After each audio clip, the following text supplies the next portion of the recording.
Nerdrotic.com. Well, I made it through the second episode of the second season of Batwoman, and while there's only 11 unintentionally hilarious weeks to go, not sure if I can make it through the whole season, but I will give it my best shot. Now, once again, the ratings were down, but not as much. Last week, they gave the excuse of the NFL, and they were up against championship games this weekend, but I don't think there's much crossover between Batwoman and football, other than I don't think anyone's watching either of them. Things did not go well for the premiere of Batwoman Season 2. How bad was it? I mean, aside from the horrific ratings and the beating they took on YouTube, they were in an awful big hurry to get to their next show, and they dropped a trailer for Superman and Lois, which looked pretty good, but you're not going to get me, CW. I know we're going to get feelings in barns and feelings in cornfields. And we also had a little mistake on Twitter.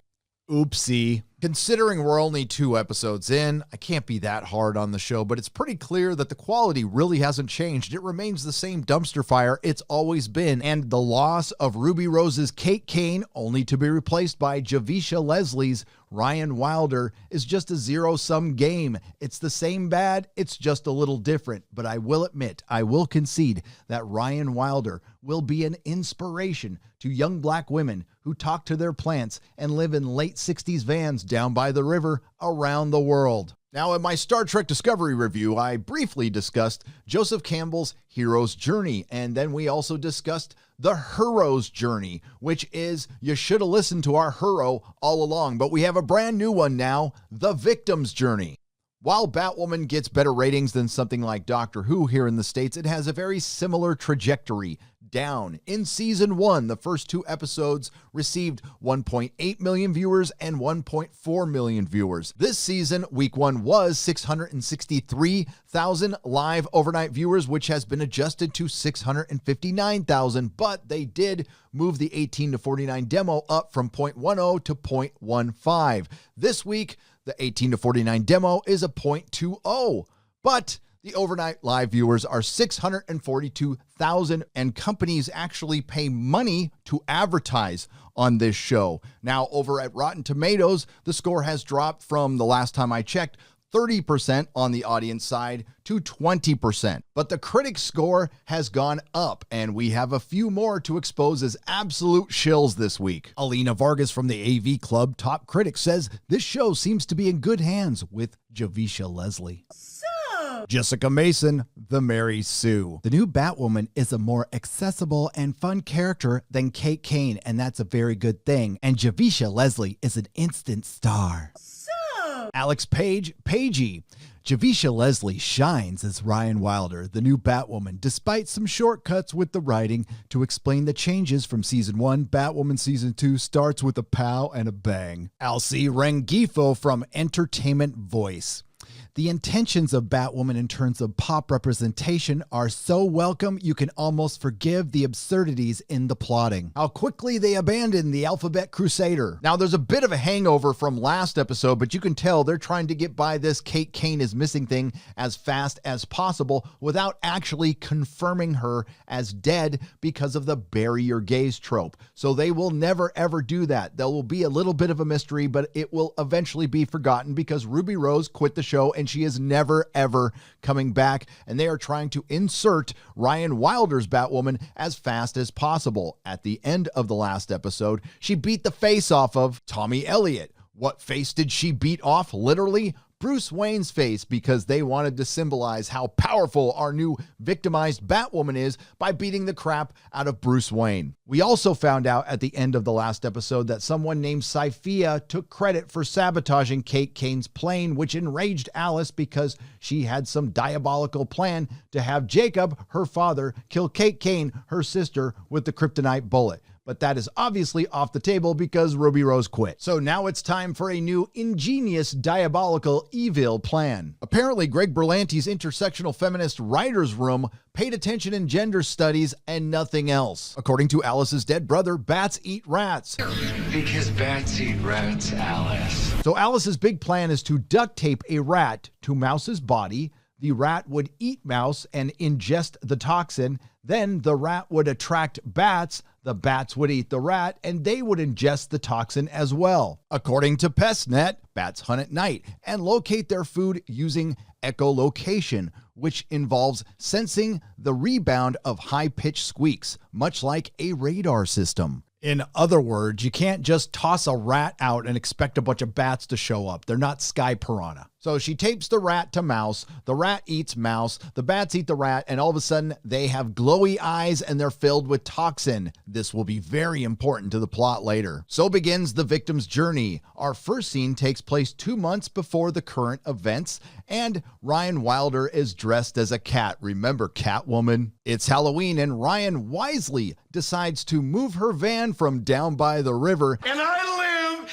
in a van down by the river. And park it in Drape Tunnel. And she runs across the descendants of the Drapers from Wonder Woman 84. 3 white guys try to rob her, and we find out that she's broke and she has collection agencies after her, because that's normally what you're going to talk to people about while you're getting robbed with a gun to your face. Then she gets saved by Ruby Rose's Batwoman, who was probably played by a 14-year-old boy. In the next step in the victim's journey, we're at present day, and Ryan Wilder is being turned down for a job because she has been to prison. Of course, she went to prison for a crime she did not commit, but she decided to plea out because she didn't think she would get justice from the justice system. In our third scene in the victim's journey, Ryan is looking for a little painkiller for the kryptonite bullet that she took last episode. She rubs it because it's bothering her, and that's the last time they bring it up this episode. The convenience store she's in gets robbed by 2 white guys. She beats the crap out of both of the white guys. They get away, and then when the cops show up, they arrest Ryan. In our fourth scene in the victim's journey, Ryan is taken into the Crows and interrogated by Sophie, lesbian number 1, who doesn't believe a word she says when she didn't commit the robbery, and is only forced to let her go when they actually watch the security footage. Through our victim's journey, we find out that Ryan is pure as the driven snow, who only misses her mother and likes to talk to her plants and live in her van down by the river. She had nothing to do with her lady friend's drug dealing, although she did hold the drugs, know about the drugs, know that there were crimes being committed, and even drove getaway cars. But she was perfectly innocent and just a victim of the system. Well, that and a nickel get you a hot cup of Jack Squat.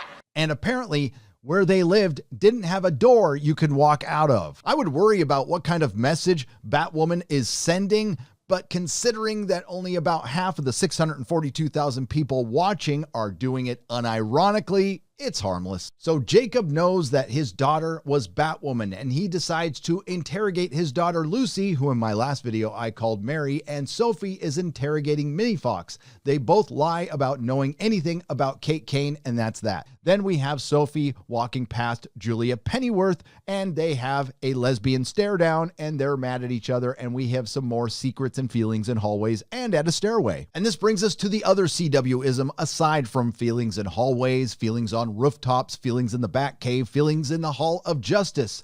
Secrets. Usually 3 to 6 people know a secret, and they keep it from one of the main characters. That one main character eventually learns the secret and gets mad at the other 3 to 6 characters until one of those other 3 to 6 characters learns a secret, shares it with 3 to 6 other characters, and keeps it from somebody else to keep the cycle going. Alice confronts Julia in her car in the parking lot at the Crow security firm and says she wants to have a supervillain super spy team up. Julia isn't that sure. Alice says think about it and then stabs her and then walks away scot-free. Ryan Wilder, after beating the crap out of 2 very large men and breaking up a robbery and then being falsely accused of it after she didn't get a job because of her prison record, inexplicably shows up at Mary's speakeasy emergency room, which was great timing because they just so happened to roll in the body of Mouse. Later, Minnie Fox shows up and the body of Mouse starts flailing away, arms and legs, and a bat flies out of it. I don't know how a bat can make an entire body flail, but this is Batwoman on the CW. They figure out that the bat is filled with the toxins. I have a question. If the toxic male died from a toxin, why didn't the rat or the bats? But forget about all that. Greg Berlanti missed a huge opportunity here. You don't need toxic rats or toxic bats. You had the toxic male. You could have just had them attacking the city, but they'll probably save that for another episode. Speaking of good timing, Mini Fox just heard from Julia Pennyworth, who got stabbed by Alice, that Alice is up to something big and it's going to happen in a crowded place somewhere in Gotham City. They quickly surmise that it's going to be the We Want Batwoman rally. You serious? The footage from Goliath Stadium from last season, just in case you didn't watch the show, which most of you haven't, there was a scene where the Crows trapped Ruby Rose's Batwoman and shot at her, and that footage has gone out and gone viral, and they think the Crows have Batwoman, and the people demand their lesbian liberator back. The big problem is they don't have a Batwoman, and she's the only one who can disperse that crowd. Mary, who last video I called Lucy, suggests that Julia puts the costume on because she's done it before. But Julia can't because she just got stabbed by Alice and let her go scot-free. So the only option is Ryan Wilder. Hello? Black? Mini Fox decides to let the girl named Ryan don the Batwoman costume once again, and their big solution for the big difference between Kate Kane and Ryan Wilder is the same solution they used in season 1 for the difference between Kate Kane and Bruce Wayne. Distance. Ryan Wilder as Batwoman shows up, in the words of Bolstrek, looking like an overweight 8-year-old and tries to disperse the crowd. The crowd is so happy to have their Batwoman back they refuse to leave. Alice decides to show up. They have a girl fight to Fruity Loops music and she presses a button, but nothing explodes. Hundreds of toxic bats show up and they still don't disperse the crowd. They decide to just stand there flailing around getting bitten by bats. Alice disappears to magically reappear across town. Mind you, Gotham City is 330 square miles, and Ryan Wilder puts on her sonar device to find a sonar device, which is drawing the bats in. Instead of destroying it right there, she has to get rid of it because she doesn't want the bats to fly around Gotham City. Not that they need to, because none of these idiots are leaving. In the meantime, the Crows are shooting the bats with shotguns in a city. So while the crowd that refuses to disperse is getting attacked by bats, Ryan Wilder takes the sonar device, gets in the Batmobile, starts driving around, and eventually puts it inside a Crow's prison bus. She traps all the bats in the prison bus and is about to blow it up, but she sees a young homeless girl and saves her from the explosion, never mind the people working late in the building right next to it. Mary, who last video I called Lucy, magically reappears at her speakeasy emergency room, and Alice magically reappears there also, giving her the antidote. Mary, who in last video I called Lucy, borrows Alice's teleport device and takes the antidote to a company that synthesizes it overnight and saves everybody. Wow, that was as fast as the Coof vaccine. I'm sure it'll be fine. Mary, who in last video I called Lucy, and Sophie decide that Alice must be up to something bigger because she is way too ingenious and calculating. Or is she just wearing a hell of a lot of plot armor and surrounded by complete morons? We get some lesbian feelings at work. Then we get some father and daughter feelings at work. Oh, poor Doug Ray. He looks so sad. Some slow music starts playing as they finally officially make Ryan Wilder Batwoman at the end of the second episode. And then they finally do something that I completely agree with. She sits down with Kate's diaries and she decides to pick up where Kate left off. But instead of doing Dear Bruce, they do Dear Kate, completely erasing Bruce Wayne from this series, and I am extremely happy about that. In the final scene, it turns out Alice's whole plan was to screw over Sophia. Turns out Sophia wanted to use that toxin on somewhere else, and now that there's an antidote, it's all screwed up. In the final scene, Alice and Sophie meet in an alley, but they are jumped by bad-acting Sword Woman, both knocked out, and that's where the episode ends. Now, your little stunt with that miracle cure has drawn Sophia's wrath. So Ryan Wilder is Batwoman. Did she train for years in different fields like detective work, genetics, biology, chemistry? Did she also learn multiple forms of martial arts across the world, or did she just learn half a dozen in a dojo in Gotham City? And because of that, she's entitled to all of Bruce Wayne's stuff. So we've gone from a hero facing challenges to grow inner strength to a hero who was great all along, who was just being held down by men, to the victim who was great all along, but just being held down by the system. A show like this, when critics had some integrity, would get trashed, but we are in the current year, and of course, they're going to overpraise it because of the bigotry of low expectations. After the second episode, I can say that Javicia Lesley is better than Ruby Rose. While that isn't saying much, she isn't the reason this show sucks. It's the writing. It's always the writing. It's not anything to be taken seriously. Logic, distance, travel have no place in this world, and it only exists to be intersectional feminist junk food. Nerdrotic.com. Please subscribe.